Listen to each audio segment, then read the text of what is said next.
Aujourd'hui, nous allons répondre à une question qui revient chaque fois.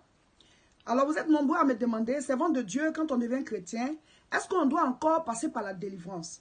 Est-ce qu'on doit faire la délivrance d'un chrétien?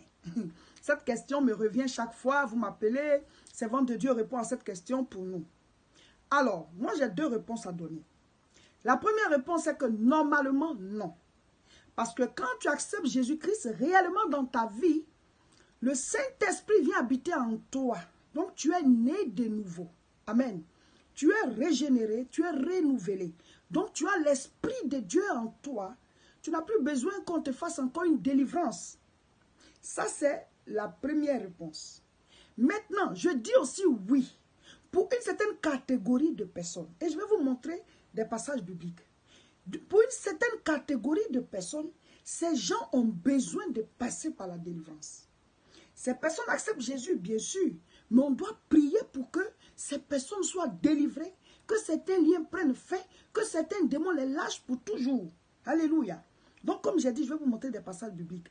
Parce que plusieurs m'écrivent, oui, je suis chrétien, j'ai accepté le Seigneur, mais il y a telle ou telle chose qui ne quitte pas ma vie depuis longtemps. Je continue de vivre certaines oppressions, je ne comprends pas. Et donc, quand j'explique aussi à mon homme de Dieu, il dit, normalement, j'ai accepté Jésus, tout ça doit prendre fin. Je vais vous montrer la différence.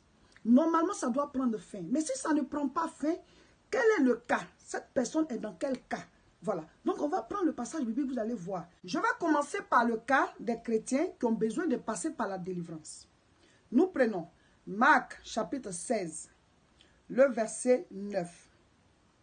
Jésus étant ressuscité le matin du premier jour de la semaine, apparut d'abord à Marie de Magdala, de laquelle il avait chassé 7 démons. Alors, chers frères et sœurs, Marie de Magdala faisait partie du staff du Seigneur. À un certain moment, comme chacun de nous, elle a dû accepter Jésus-Christ dans sa vie. On ne nous a pas parlé de quand Jésus a chassé les démons de sa vie. On ne nous a pas parlé de quand il a fait sa délivrance. Parce que faire la délivrance de quelqu'un, c'est chasser les démons de la vie de la personne. Mais c'est ici, le jour de sa résurrection, là, qu'on nous mentionne que Jésus est apparu à Marie de Magdala, qui fait partie du staff. Parce qu'il y a les apôtres, mais il y a les disciples. Elle fait partie des disciples.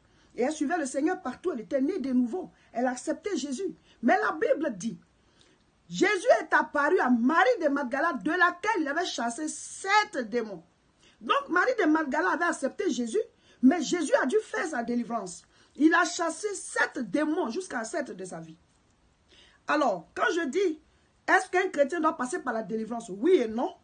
Parce que la plupart de ceux qui suivaient Jésus, il n'a pas fait leur délivrance. Tous ceux qui le suivaient, il n'a pas fait leur délivrance. Mais Marie de Magdala, il a chassé 7 démons de sa vie. Donc je dis, il y a en général, normalement, on ne doit plus faire de délivrance. Mais il y a un groupe de personnes qui, quand elles se donnent au Seigneur, on doit faire leur délivrance. Parce que ça dépend de ce qu'il y avait dans leur vie avant de se donner à Dieu. Ce passage-là nous le montre. Elle avait 7 démons. Jésus n'a pas dit, bon, tu m'as accepté, ça suffit. Il a chassé les démons là de sa vie. Donc, il y a des personnes qui avaient des esprits impurs dans leur vie. Quand elles se donnent au Seigneur, elles doivent passer par la délivrance. Jésus a chassé les démons de la vie de Marie de Magdala. Donc, on doit aussi chasser les démons de la vie de ces personnes. Maintenant, si vous suivez la vidéo, que vous dites que vous avez besoin de passer par la délivrance, je vous dis tout de suite, il ne faut pas être paniqué. Parce que votre délivrance, vous pouvez aussi la faire vous-même. Parce que vous avez le Saint-Esprit, vous avez la parole de Dieu. La parole est une épée à double tranchant qui sépare esprit et âme, moi les jointures. Donc, vous pouvez faire votre auto-délivrance, vous pouvez chasser ces démons-là de votre vie. Mais je réponds à la question que vous m'avez posée. Est-ce qu'un chrétien doit passer par la délivrance? Normalement, non. Mais il y a un groupe de chrétiens qui doivent passer par la délivrance. Ça dépend de ce qui était dans leur vie avant de se donner à Dieu. Marie de Magdala était possédée. Elle était possédée. Donc Jésus a dû la délivrer. Mais il y a des personnes qui étaient juste des pécheurs. Je vais prendre aussi des cas, vous allez voir. Qui étaient juste des pécheurs. Ils pêchent comme nous tous. Donc quand tu te donnes au Seigneur, le Saint-Esprit rentre en toi, tu es né de nouveau. Marie de Magdala, on ne nous a pas dit qu'elle était sorcière, elle était possédée. Il y avait des esprits dans sa vie qui lui faisaient des choses, on ne sait pas, mais Jésus a dû les chasser. Donc, quelqu'un qui est possédé d'esprits mauvais, qui manipule sa vie, qui le détruit, qui l'empêche d'évoluer, quand il devient chrétien, on doit chasser ces esprits-là. Mais ce n'est pas forcément des délivrances qui vont prendre du temps et tout, non. Jésus, il chasse les démons, puis c'est fini. Donc, nous aussi, on a reçu son pouvoir, on peut faire pareil. On n'a pas besoin de passer beaucoup de temps dessus. Mais pour qu'on chasse le démon de quelqu'un, il faut que la personne accepte Jésus. On ne peut pas séparer deux amis. Même Jésus ne peut pas délivrer quelqu'un qui ne l'a pas accepté. Donc la personne doit d'abord accepter Jésus. On doit faire un suivi spirituel, voir si vraiment elle est vraiment née de nouveau avant de chasser les démons. Parce qu'il y a aussi le fait que quand tu chasses les démons et que la personne ne s'est pas donnée réellement à Dieu, quand les démons vont revenir, sa situation sera pire qu'avant. Voilà. Donc la personne doit réellement se donner au Seigneur. Et si elle a besoin de délivrance, elle doit passer par la délivrance. On doit libérer sa vie de ces démons de la manière dont Jésus a chassé les démons de la vie de Marie de Magdala. Alléluia. Donc, ça dépend de qui la personne était. Quel esprit était dans sa vie avant de se donner au Seigneur. Si c'était un simple païen, comme les pierres et autres, ben il se convertit, il est converti. Mais si c'est quelqu'un qui était possédé d'esprit impur, on doit chasser les démons là. On doit les chasser pour que la personne soit libérée. Et puis aussi, il y a les actifs du monde de Satan, les sorciers, les mystiques, les occultistes, les gens qui étaient à fond dans le monde spirituel démoniaque, qui faisaient des œuvres ténébreuses. Quand ils se donnent au Seigneur, il faut faire la délivrance. Sinon, ces personnes à trimballe, c'est une chose qui fatigue le corps du Christ aussi après. Si on a dû délivrer Marie de Magdala, imaginez le fou de Gadara. Jésus a dû le délivrer aussi. Avant de parler du cas aussi des chrétiens qui n'ont pas besoin de délivrance, j'aimerais faire une précision.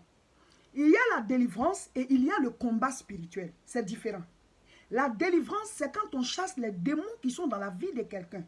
La manière dont Jésus a chassé les démons de la vie de Marie de Magdala. Il a chassé les démons de la vie du fou de Gadara. Là, c'est une délivrance. Maintenant, le combat spirituel, c'est quoi? Matthieu chapitre 16, verset 19. Il dit, je te donnerai les clés du royaume des cieux. Ce que tu vas lier sur la terre sera lié dans les cieux. Ce que tu vas délier sera délié.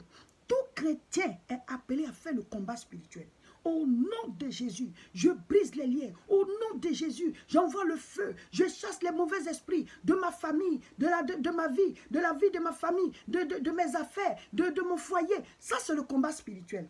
Ce n'est pas parce que tu es possédé, mais tu es en train de chasser les démons qui sont en train de miner tes affaires, miner ta vie, miner tes finances. Ça, c'est le combat spirituel. La délivrance, c'est quand on chasse le démon qui est à l'intérieur. Parce que ce n'est pas sa place. Ici, là, c'est le temple du Saint-Esprit. Donc, quand tu acceptes Jésus-Christ, allez, tous les démons dehors. Mais si c'était juste que tu étais un simple pécheur, c'est-à-dire que tu vivais ta vie de péché, quand tu acceptes Jésus, tu dois maintenant être transformé par le renouvellement de l'intelligence. Tous les jours, lis la parole de Dieu pour grandir, afin qu'à l'intérieur de toi soit rangé. Amen. Mais s'il y avait des esprits impurs, on doit les chasser. C'est pour cela que vous devez faire la différence. Et donc, certaines personnes se sont données au Seigneur, mais il y a toujours des maris de nuit qui les fatiguent. Il y a toujours telle chose qui les fatigue. Tu vas à l'église, mais tu as toujours des mauvais rêves, des cauchemars, on te serre le cou et tout. Il y a tellement de choses. Ça veut dire que toi, tu es dans le cas de Marie de Magdala. On doit faire ta délivrance. Mais la délivrance, tu dois la faire. Tu peux la faire aussi toi-même. Tu peux la faire aussi toi-même. C'est de prendre la parole de Dieu et de faire ce combat spirituel à cette fois-ci sur toi-même. Au nom de Jésus, tout mauvais esprit qui est dans ma vie, je vous mets dehors. Je vous mets dehors. Vous n'avez pas le droit d'être là. Je ne sais pas sur quoi vous êtes basé, parce qu'il y a toujours une porte d'entrée. Mais la Bible dit, l'acte dont les ordonnances nous condamnaient, il a effacé. Jésus-Christ vous a livré en spectacle à la croix de Golgotha. Donc vous n'avez plus le droit d'être dans ma vie. Je vous chasse. Sortez de mon corps. Sortez de mon corps. Sortez de mon corps. Tu peux faire ta propre délivrance. C'est pour cela que souvent, ceux qui sont en Europe ici, on vous invite à nos rencontres de prière, à nos cultes au niveau de Tourcoing, les dimanches de 10h à 13h, et aussi les rencontres que nous faisons, les croisades au niveau d'Aubervilliers, et celles qu'on va faire aussi à Nanterre, ces grandes rencontres-là. Quand vous venez, qu'on est en train de prier, on fait le combat spirituel comme ça. Mais dans la salle, l'onction de Dieu est là, la présence de Dieu est là. Donc quand il y a les mauvais esprits, ils sont obligés de partir.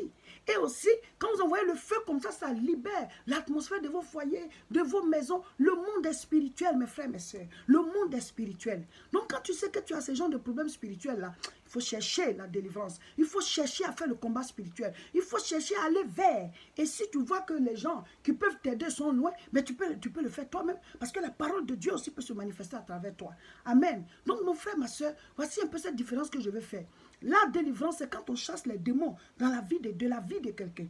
Mais le combat spirituel est pour tous les chrétiens. Chaque fois que tu pries, tu dois faire un temps de combat spirituel. Chaque fois que tu pries, tu dois faire un temps de combat spirituel. Qu'est-ce qu'il le dit? Matthieu chapitre 6 à partir du verset 9. Le Seigneur dit, quand vous priez, dites, notre Père qui est aux cieux, que ton nom soit sanctifié, que ton règne vienne, que ta volonté soit faite sur la terre comme au ciel. donne-nous aujourd'hui notre pain de ce jour. Pardonne-nous nos offenses, comme nous pardonnons aussi à ceux qui nous ont offensés. Maintenant, il dit, ne nous soumets pas en tentation, mais délivre-nous du malin. C'est la partie du combat spirituel. Là. Avant de terminer pour dire, car c'est à toi qu'appartiennent au siècle des siècles, l'honneur, la puissance et la gloire. Dis-moi amen. Donc, chaque fois que tu pries là, tu dois faire un temps de combat spirituel. Le Seigneur nous a appris à prier. Il nous a donné les différentes étapes de la prière. Mais chaque fois que tu pries, tu dois réserver un temps où tu envoies le feu pour envoyer le feu à tout mauvais esprit qui peut être en train de détruire ta vie, détruire tes activités, détruire ta famille et tout ça. Ça, c'est le combat spirituel. La délivrance, c'est quand on chasse le démon de la vie de quelqu'un.